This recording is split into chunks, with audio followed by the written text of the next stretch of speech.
Consciência Negra. Evidentemente, tem de ser sempre destacado, o Brasil é o último país que aboliu a escravidão no mundo ocidental em 1888. A luta, por exemplo, a abolição do tráfico, a Lei Eusébio de Queiroz, em 1850, foi um longo debate no parlamento brasileiro.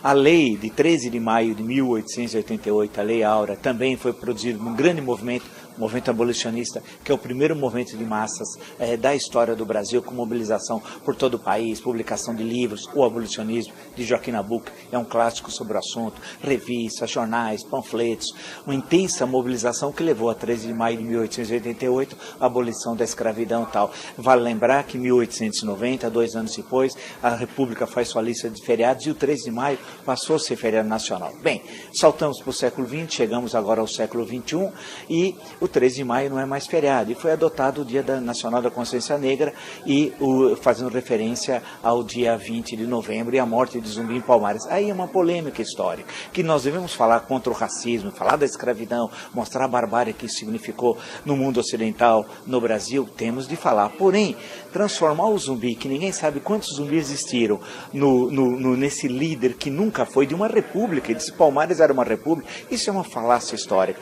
A organização da comunidade sabe-se muito pouco, né? Foi no século XVII, na Serra da Barriga, em Alagoas, se conhece pouquíssimo sobre o seu funcionamento interno, e certamente não era um regime republicano. Pegava formas de organização que vinham da África. Alguns chegaram a dizer que Palmares era até socialista, e que aí é o absurdo dos absurdos tal. Nós não sabemos quantos zumbis existiram, e nem efetivamente da data da morte do último zumbi, ao menos. E, portanto, nós não sabemos como ele era, se era alto ou baixo, gordo ou magro, né, do que ele falou, do que escreveu. Não há registro algum. E é importante destacar aqui, em Palmares existia escravidão, né? Como era possível você ter um núcleo libertário naquele momento, no século XVII, no principal centro do Brasil, que era a produção açucareira, justamente ali naquela região, que fosse uma república, fosse socialista e que não tivesse escravidão? Isso é uma bobagem.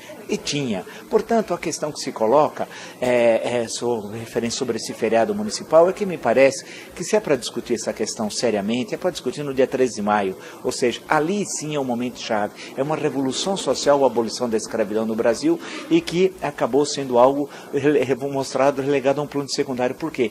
Princesa Isabel é uma branca, portanto vamos apagar esse feriado e vamos colocar um negro, que é o Zumbi.